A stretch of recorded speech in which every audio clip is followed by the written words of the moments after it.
put another little bit of energy into it and hold it steady, and another little bit of energy and hold it steady until it becomes really manageable. Good? Good. No paparazzi. I'm too sweaty for pictures. So am I. We're both sweaty. Everybody's sweaty. Really? We'll just put a filter on it. What kind of filter? A pretty filter? No. Can you get it that it's pretty? Yeah, there's Photoshop. Yeah, there's Photoshop. Get it Photoshop. You can make your shirt a little bit more blue. Okay, no bucking today, naughty girl. Thank you. agree. You got it.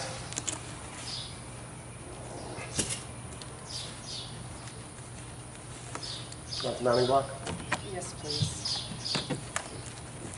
I didn't know someone video me today, so I just have it turned on in the corner. The matching is limited. It's pretty.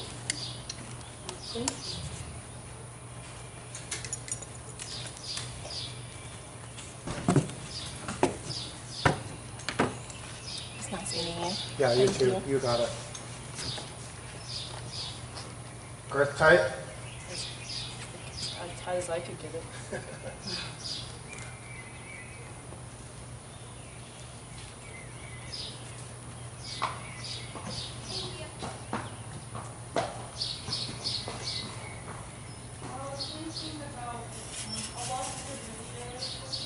Yep. And she is really out behind, and I need to start training her Yep. now. So yeah. There's two things with that. One, you can't change the conformation. It's like we can't take her and go, I can change the angle of this femur relative to her hip. Yeah. But what I can do is, in a bad way, ignore that that's there. And find 3 years from now when I'm going, okay, I really need her under, I'm going, shit, man. Like, I've just let her be for 4 years or 3 years in this long strung out. She's not going to want to bring her butt underneath her at that point. She's going to be quite argumentative to it, in fact, at that point. So I have to be saying early on, yeah, that's there. We do have to kind of start creating an open dialogue about finding little ways to get these hind legs under. That is half steps, walk canters, trot walk transitions, trot halts, with that little touch of the whip and stuff. The other is, and it's one of my big pet peeves, like with she's a horse right now. I mean, if I rode a medium trot on her this year, that would probably be one too many. Yeah. Does that make sense? I would never be doing medium trots on a horse like her, lengthenings. Not right now in her life. She just doesn't need it.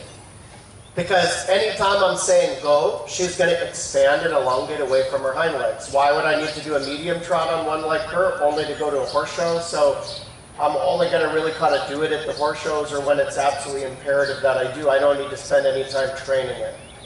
I need to do the opposite, right? Now, granted, if she was a little tight-backed, she was under and tight and all bound up, I'd be going, let's do hundreds of lengthenings. Let's get her to unlock. But her body doesn't need that unlocking, it needs the closing up. Yeah? Well, trot her when you're ready, let's put her to work.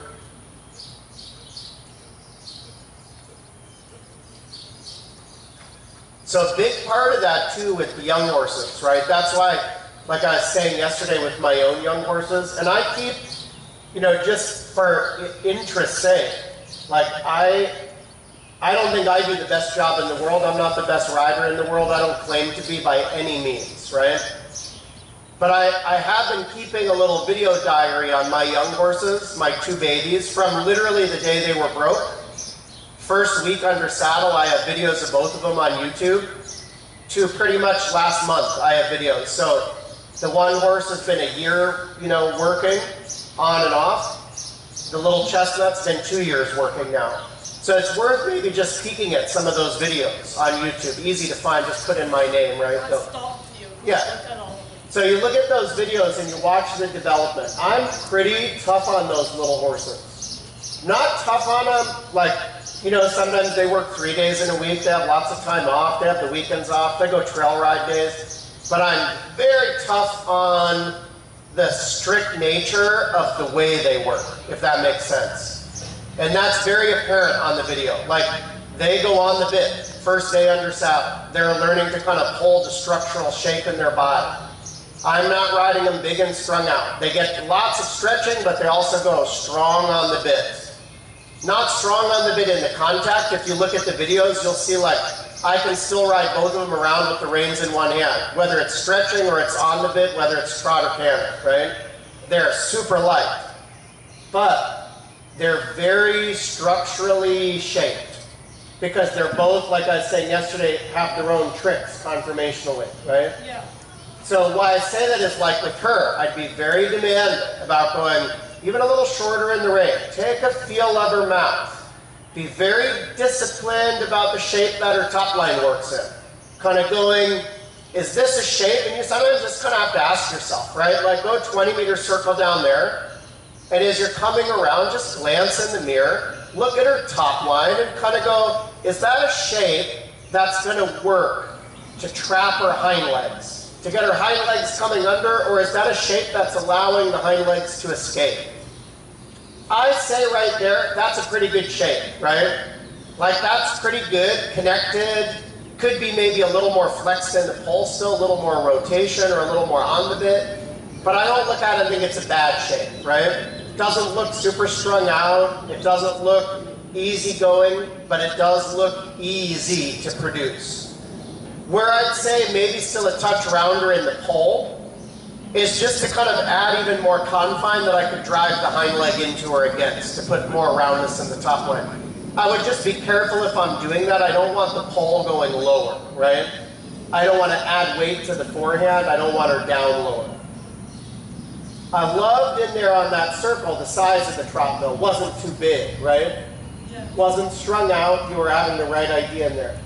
If then, with that confine in mind, and that trot in mind, if we want to kind of say, okay, now I still need to get the hind legs more under, or the body more closed up, right? What would you do or what could you think to that trot to help make that happen? First thought should be what? Okay, as far as, let's say, changing the trot. Half halt, I'm going to give you a hard time. Half halt's too broad of a term. Like, that's too much the right answer all the time, right? Too generic. Be more specific. What would you want to do to that trot? Pressurize. Good, that's good. How would you do that? A little leg with a little holding back with my core. Okay? So if you were to do that, from the ground, I may or may not see you do that, and I may or may not see that changed. What would I see? What would I want to see?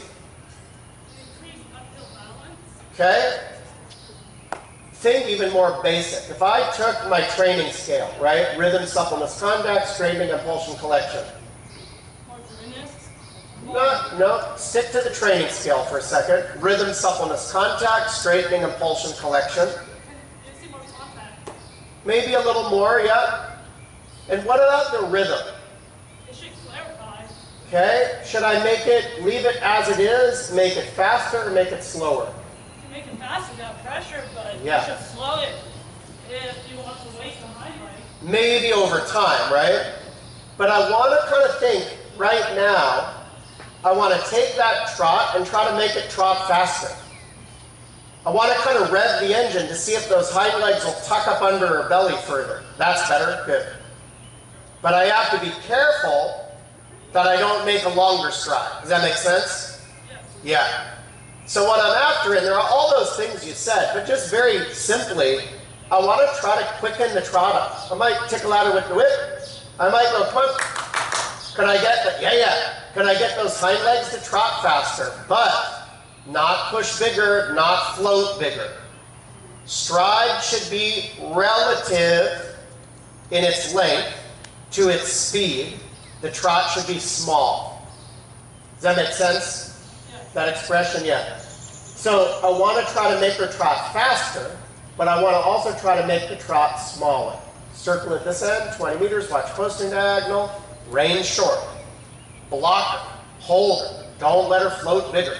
Tickle at her with the whip, make her faster. Yes, yes, good, good, that's better. Yeah, where you were touching, you're actually getting a good response in there, right? You might, you kind of have to almost do that every stride right now. Because that's the shape she needs to trot in all the time. Now, granted, I wouldn't maybe really touch her every stride, but I might be employing that a lot. No tipping down, that's good. Tickle at her. Hey, watch, she's slowing down. Right, good. There you go. Nice. Is better? Yeah. Yeah. Squeeze her together. Tickle her hind legs. Faster. Yeah. Tuck under. Don't canter. That's normal, but don't let it happen. Don't canter. Tuck her under. Tickle at her. Ba, ba, ba, ba, ba, ba, ba. Get these hind legs tucked under. Good. Good. Walk break when you're ready. Nice. It's better there. A little breather a minute. It feels good. Yeah. So where I was asking you that question a minute ago, kind of all your answers were right? But one of the biggest things you did do that everybody does, you tried to make the concept or the idea way more complex than you need to. Think the more simple you make the work and your thinking, the better. You said that yesterday, which is good, that you're in the L program and doing the judging stuff and all that. Those guys want to make this stuff so fucking complicated. Yeah. They want to give you so many big, broad, these ideas and use so many terms. Yeah.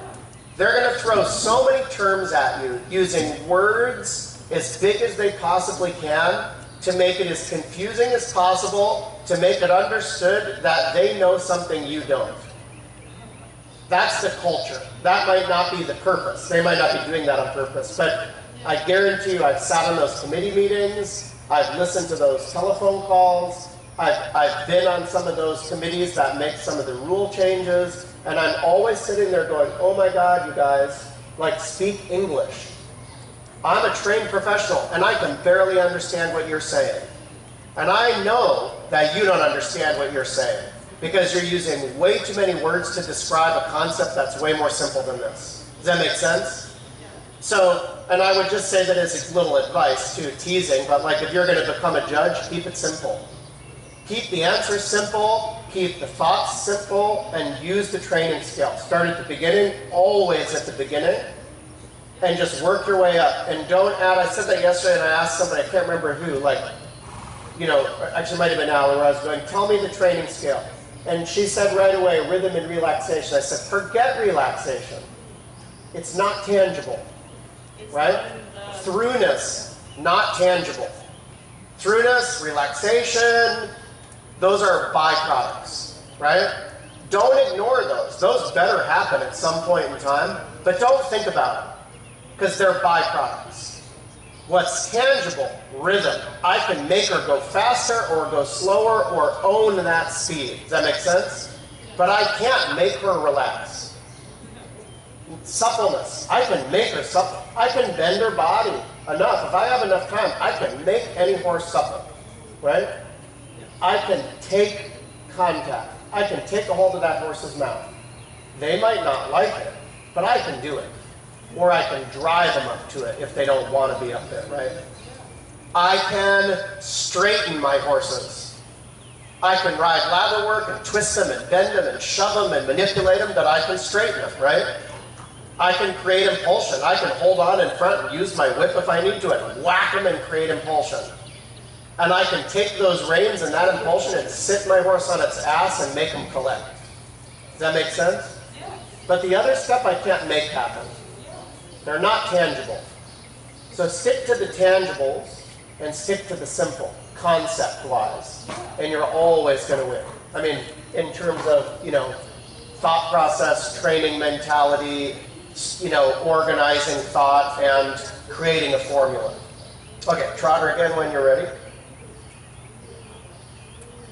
I read that once, it was a long time ago, but again, teasing, but it's true, I read the rule book, right? I've read the USPF definition, judge's definition or guide.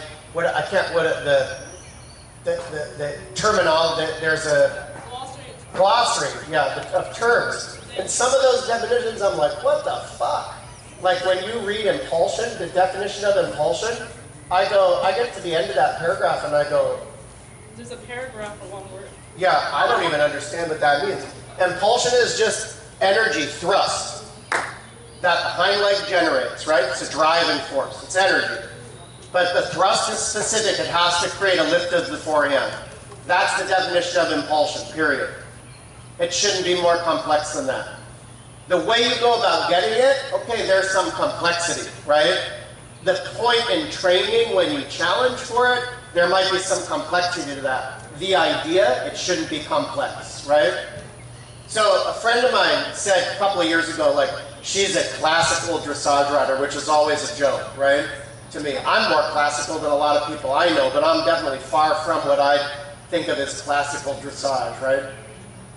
It's just, I think it's just good dressage versus bad dressage. So she says to me years ago, and she's a good friend, but she doesn't ride with me because we're kind of on different pages. Although now I do help her sometimes. She says, she's got a very potty mouth and used a lot of expletives. I hate my bastard of a horse. He's such a dick. He doesn't he doesn't have halt anymore and he just runs around and I can't get him to slow down and I can't do this and I can't do that. I said, well, what's going on? She goes, he just doesn't have halt.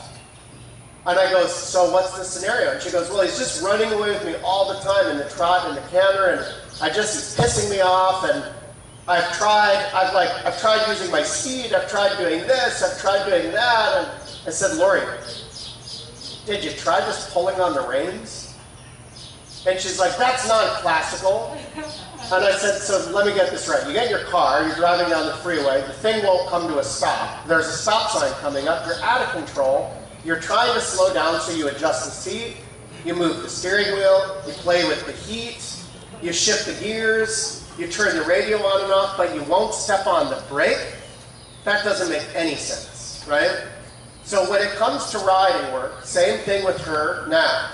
If she's too strong, if she's floating big, close the hand and slow her down. If she's too slow, kick her or tap her with the whip. If she's too long in her body, take the reins shorter. Basically saying, don't overthink any of that.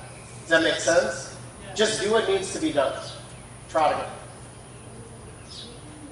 Those concepts, the complexity of the concepts, there is complexity, right? Like later half halts become complex. But they're complex in the same way that, like, if I looked at a paint color, that's this beautiful blue. The blue is a complex mix of a lot of different colors. Does that make sense? Yeah. But the color itself is a simple color, right? So same idea. You might paint a lot of layers in. So your half halt later is very advanced in the sense that it has many layers to it. But it's a simple concept, right? Trot's too big, make it small. Just make it smaller. You're going to get her when you make it smaller. Now she's too slow, tap her and go, hey, don't trot slower, trot smaller. Good, good. She might get a little crooked, kick her butt back out to the outside. Yep. Don't slow down too much in the tempo. Right, keep covering ground just enough. There you go, good. Right, little tickle at her, going no slower than that. Good. Quietly go, don't swing your butt in. Don't lift your head up. Don't dive your head down. Very simple concepts, right? Just quietly blocking all of the wrong responses. Praising, I would just praise with your voice, but praising when the response is right, that's better closed up. Good. Tickle at her with the whip, tucking those hind legs under. Good. She argues in front, quietly, but kind of say, hey, knock it off. Good. The discussion isn't up there. The discussion's back here. Yes. Nice. Nice. You got it. Super. Super. She doesn't like it, right? Right? I said that I was teasing yesterday, but I don't like getting up in the morning, right? But I have to get up in the morning. She doesn't like having to be squeezed on like that. Too bad. I'm empathetic. I get it. I mean, I can relate. But sorry, you have to. Good. Good. Nice. That's way more closed up. Change rein. Keep tickling at it. Yeah, keep saying, come on. Good. If that's good, up the ante. Meaning, like, if it feels like she could take a little more pressure, if it feels like you're at your limit, just let that simmer for a couple of days. Good. Tickle at it. Watch there is getting a little too slow.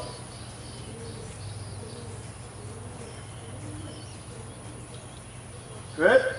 No shorter than that in the stride. But again, now keep trying to make it faster.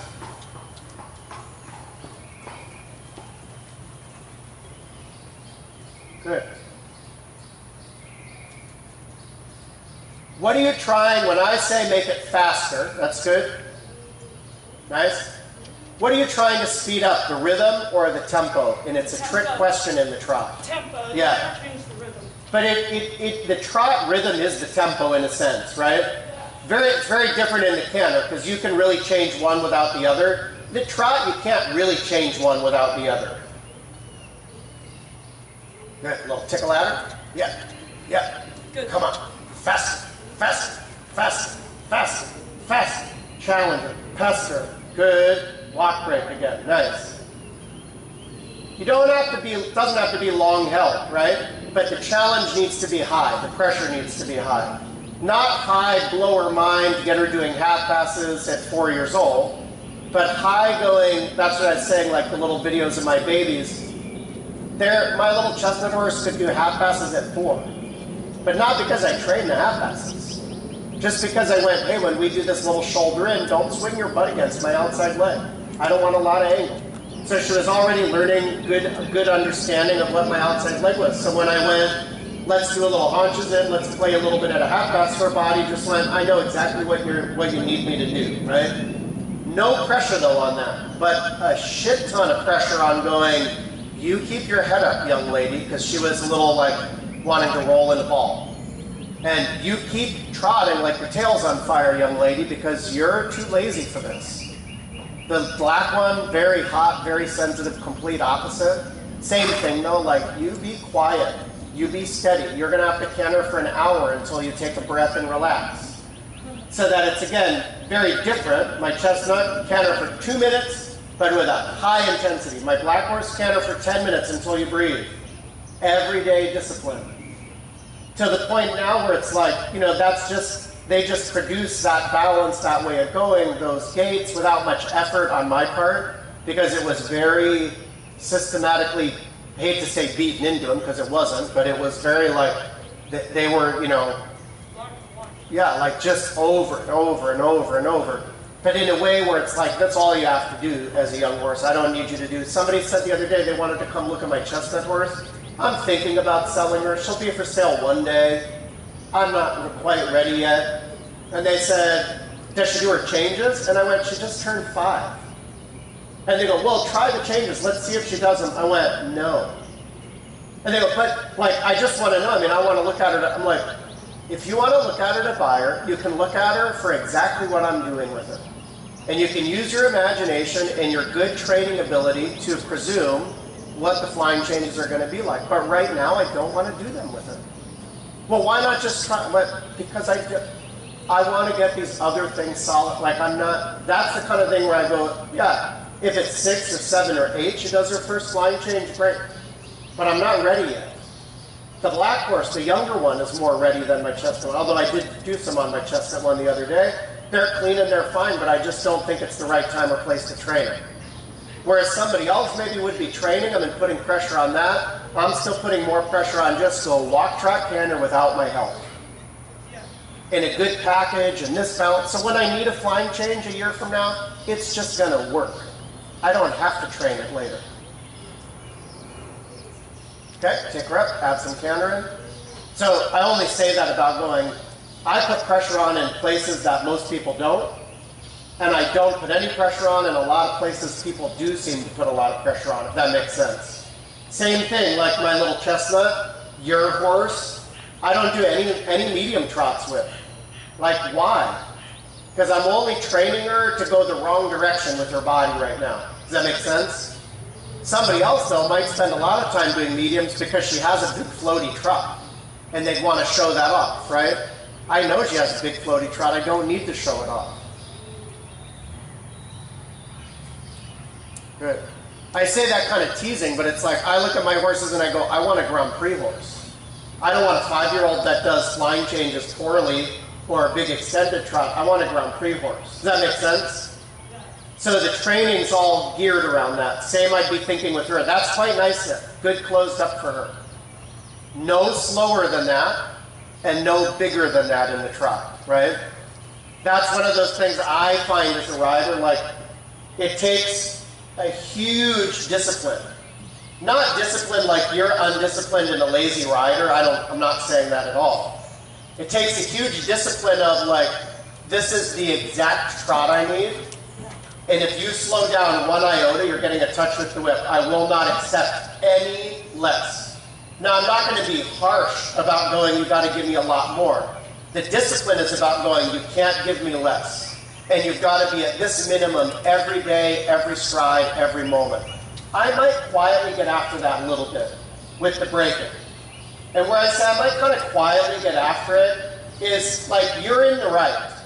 The collection, the compression, that's all good. She's just being wimpy, right? Yeah. I wouldn't bash her, but I might not help her get back to canter as nicely as you did. I might just give her a little tap right away and say, girlie, you got to keep cantering. You got to do your end of the work. Yeah, tap.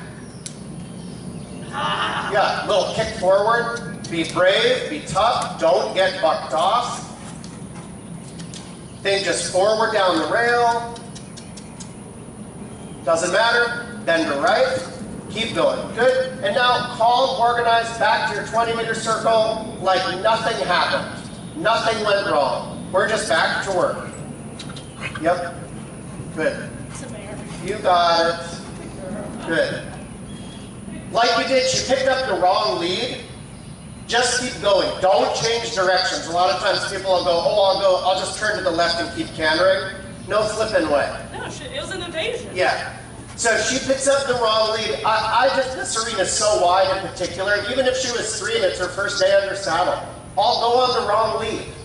I'll just go, all I said was canter. I don't really, just don't buck me off, right? Don't stop. Don't say no. Don't stick your middle finger up at me. Don't tell me no.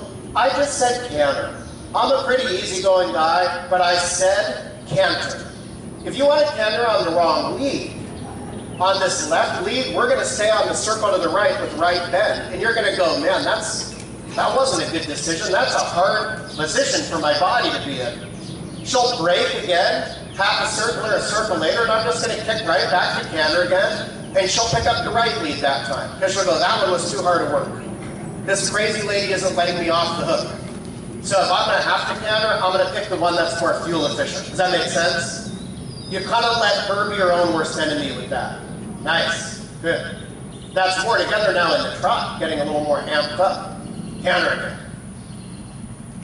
Good. Transitions are better today. Good. Keep going. Quiet. Keep going. Good. Don't take on her drama or her burden. Does that make sense? Yeah. So when she cross canters behind, don't panic. Don't change anything. Don't even acknowledge it or get involved. Just keep her bent right and make her keep cantering.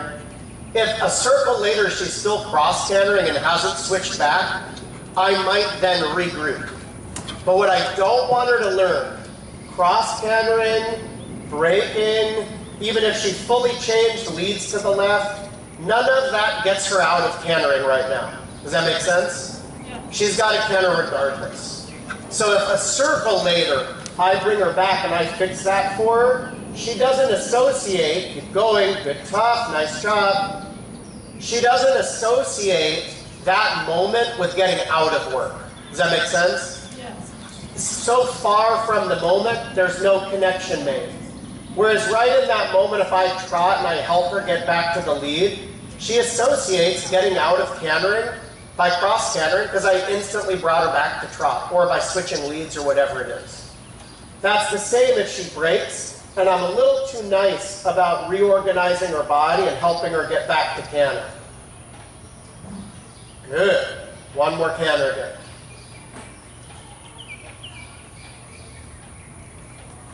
She's starting to apply the bend.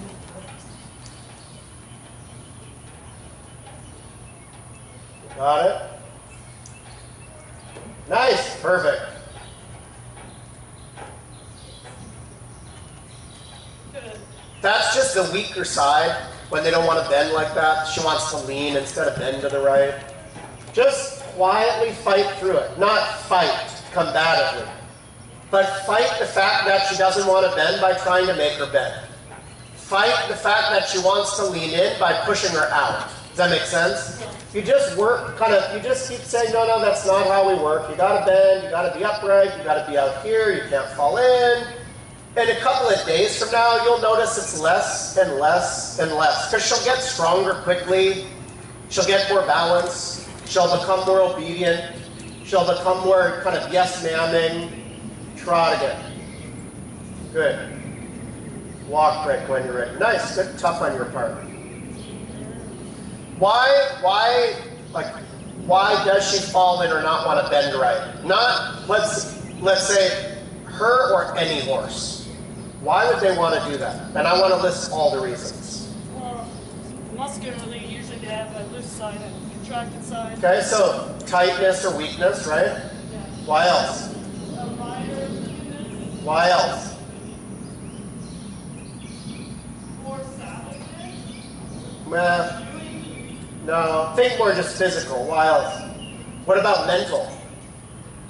we lead them on the left side, they're used to the left stuff. Maybe think more like physical with the ride and kind of mental. Like, could she just not want to canter on that side? She could just be going, I don't want to bend right. Could be in here, Yeah. right? It could be, I'm weak on that side. It could be the one lead's weaker than the other, right? Yeah. It could be, I don't like right rein contact. It could be, I don't understand right rein contact. It could be a balance issue, right? So with all of those issues, right? All of those possibilities, lots of different ones, right? What's my solution? Exactly. So in a way, it doesn't matter why. Because in the end, the solution is always the same correction. It's just quietly we have to do this. So sometimes the quiet is you can't break and it's going to be a little more of a discussion moment. Other times it's I'm just going to keep working my right rein and use my right leg like you did with the one transition that she kind of threw herself in and you trotted and redid it. So if that was temperament, I don't want to bend right, or it was I don't understand how to bend right, or it's I'm too weak to bend right, the correction was exactly the same correction you're going to apply. So I never actually sit and spend a lot of time worrying about why. Because my